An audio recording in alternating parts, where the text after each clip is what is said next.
ఆ నక్షత్రం అలా వ్యక్తపురం అతడు ఏదైనా సరే అతడు స్టార్ట్ అవుతాయి. కానీ నీకేంటంటే మనం చూస్తున్నాం మన గుంటూరు గాతో తీస్తాడు. సో చాలా మంది అంటే ఇది వర్కౌట్ అవ్వదేమో అంటారు. కానీ మీరు చూడడానికి కలేజ్ సినిమా చూసాం మన మహేష్ బాబు తోటి.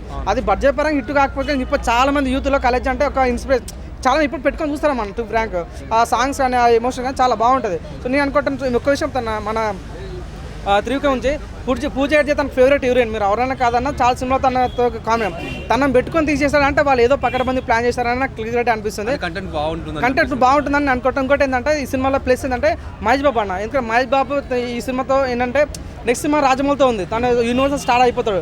ఇప్పుడే తను మన తెలుగు టీఎఫ్ సూపర్ స్టార్ ఉన్నాడు తప్ప. కానీ ఎప్పుడైతే రాజమౌళి చేతిలో పడ్డది అంటే 4 సంవత్సరాల వరకు మనకు దొరకడు. సో నిజంగా ఫ్యాన్స్ కూడా ఏమనుకుంటారంటే ఈసారి దొరికిన లాస్ట్ అవకాశం కాబట్టి 100% మహేష్ బాబు మాకు మంచి మాస్ హిట్ ఇచ్చి పంపిద్దామని ప్లాన్ చేస్తారు. సో ఇది ఒకటి ప్లస్ ఉంది. ఇంకోటి అంటే శ్రీలీల కూడా ఉంది కదా.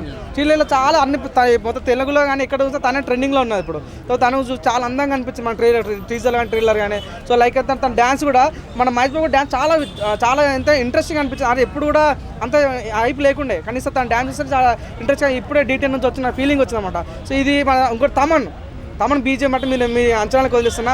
సో మన బాలయ్యబాబుకి ఏ రకంగా బీజిఎం ఇస్తాడో అదే విధంగా ఈసారి ఇచ్చే ఛాన్స్ ఉంది. మీరు ఓవరాల్ చూసుకుంటే నాకు అనిపిస్తుంది గుంటూరు కాలం ఫస్ట్ ప్లేస్ ఉండే ఛాన్స్ ఉంది. హనుమాన్ సినిమా కంటెంట్ ఉన్నా లేకపోయినా సెకండ్ ప్లేస్లో ఉంటుంది.